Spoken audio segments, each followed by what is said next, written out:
বুধবার রাতে স্ত্রী ও বন্ধুদের নিয়ে ঘুরতে যাবেন বলে হজরত শাহজালাল বিমানবন্দর এলাকা থেকে একটি প্রাইভেট কার ভাড়া করেন মোহাম্মদ আরমান। গাড়ি চালাতে এক দক্ষ চালককে পাঠান গাড়ির মালিক আমির হোসেন। যাত্রীরা ঢাকার মধ্যে কিছু সময় ঘুরে গাড়ি নিয়ে রওনা দেন মাওয়ার দিকে। ভোরের দিকে এক ফিলিং স্টেশন থেকে তেল নেওয়ার জন্য গাড়ি থামান চালক মোহাম্মদ মন্টু মিয়া। হাতের জেলে কিছুক্ষণ ঘোরাঘুরি করছে, ঘোরাঘুরি করার পরে রাতে 4টার পরে মাওয়ার উদ্দেশ্যে রওনা দিছে। মাওয়ার উদ্দেশ্যে রওনা দিয়ে আসা মাওয়াতে ঘোরাঘুরি করার পরে আমার ড্রাইভার সাহেব উনি গেছে পাম্পে ওয়াশরুমে গাড়ি রেখে, ওরা গাড়ি অফ করে চাবি নিয়ে যাবে রয়েছে। পরে বলল যে আপনি একটু এসিটা ছেড়ে দিয়ে যান, এই কথা বললে চাবি রেখে ড্রাইভার ওয়াশরুমে গেছে। তো ঘুরাইয়া পাম্পে গেছি, যাইয়া চাবি নিয়ে বাইক করে আমি যাইতেছি আমার মোবাইল নিয়ে। ওরা বললো এসিটা ছেড়ে দেন, আমরা এসি থাকি। সে সময় গাড়ি থেকে সব যাত্রীও নামেন ফিলিং স্টেশনে। গাড়ির তেল নেওয়ার পর ওয়াশরুমের দিকে যাচ্ছিলেন গাড়ির চালক। সে সময় আরমানের বন্ধু মোহাম্মদ তানজিল মন্টু মিয়াকে বলেন, গাড়ির চাবি দেন, ভেতরে এসি ছেড়ে রেস্ট নিব। তারপর চালক ওয়াশরুমে যান, ফিরে এসে দেখেন যাত্রীসহ গাড়ি নেই। ওরা বললো এসিটা ছেড়ে দেন, আমরা এসি থাকি। আমি পার্কিং করে এসি সাইডে বাথরুমে গেছি, আইসা দেখি আমার গাড়ি নাই। সঙ্গে সঙ্গে গাড়ির মালিককে বিষয়টি জানান মন্টু মিয়া।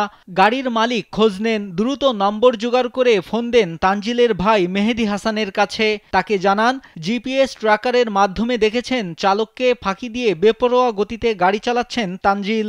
5টা বা 5:30টার দিকে গাড়ির মালিক আমাকে ফোন দিছে। ফোন দিয়ে বললো যে তানজিল কোথায় আছে আপনি জানেন? তানজিল তো আমার গাড়ি নিয়ে বেরিয়েছে ভাই, আমার ড্রাইভার রাইখা ও গাড়ি নিয়ে চলে আসছে। অনভিজ্ঞ তানজিল কিছু দূর যেতেই নিয়ন্ত্রণ হারিয়ে সড়ক বিভাজনে সজোরে ধাক্কা মারে, এতে উল্টে যায় গাড়ি।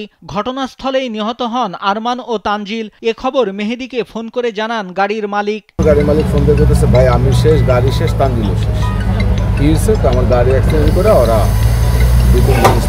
মারা গেছে। দুর্ঘটনায় গুরুতর আহত হয় আরমানের স্ত্রী রাইসা ও আরেক বন্ধু রবিন। খবর পেয়ে শ্রীনগর ফায়ার সার্ভিস কর্মীরা এসে দ্রুত তাদের উদ্ধার করে উপজেলা স্বাস্থ্য কমপ্লেক্সে নিয়ে গেলে জরুরি বিভাগের দায়িত্বরত চিকিৎসক রাইসাকে মৃত ঘোষণা করেন। অপরজনকে চিকিৎসা দেয়া হচ্ছে। দুইজনকে প্রাইভেট কারের নিচ থেকে উদ্ধার করে এবং ঘটনাস্থলে দুইজনকে মৃত অবস্থায় পাওয়া যায়। পরে হসপিটালে নেওয়ার পরে কর্তব্যরত চিকিৎসক একজন নারীকে মৃত ঘোষণা করে।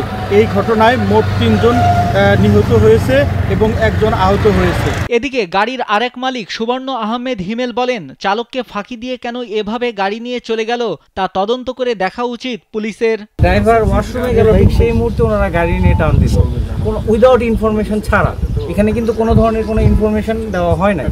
তো আমার যেটা মনে হয় যে অবশ্যই এখানে কোনো না কোনো একটা পরিকল্পনা থাকতে পারে, কারণ এটা অবশ্যই তদন্তের মাধ্যমে উঠে আসবে আসলে তাদের ব্যাপারটা কেমন ছিল। বৃহস্পতিবার ভোরে মুন্সিগঞ্জের শ্রীনগরের ঢাকা মাওয়া এক্সপ্রেসওয়েতে দুর্ঘটনাটি ঘটে। অতি উৎসাহী হয়ে অদক্ষ চালকের বেপরোয়া গতিতে গাড়ি চালানোর কারণে এই দুর্ঘটনা ঘটে বলে জানায় হাইওয়ে পুলিশ। ড্রাইভারকে ফেলে নিজে ড্রাইভ করে চলে আসছে। অতিরিক্ত গতি থাকার কারণে তারা কন্ট্রোল করতে পারেনি, যার কারণে এই দুর্ঘটনা ঘটে। পরবর্তীতে আমরা পোস্টমর্টমের রেজাল্ট প্রাপ্তির সাপেক্ষে আমরা পরবর্তীতে ব্যবস্থা গ্রহণ করি। নিহতদের মরদেহ বর্তমানে হাসারা হাইওয়ে পুলিশ ফাঁড়িতে রয়েছে। মরদেহ ময়না তদন্তের জন্য ঢাকা মেডিকেল কলেজ হাসপাতালে পাঠানো হবে বলে জানায় হাইওয়ে পুলিশ। নাইমুল হাসিব, কালবেলা।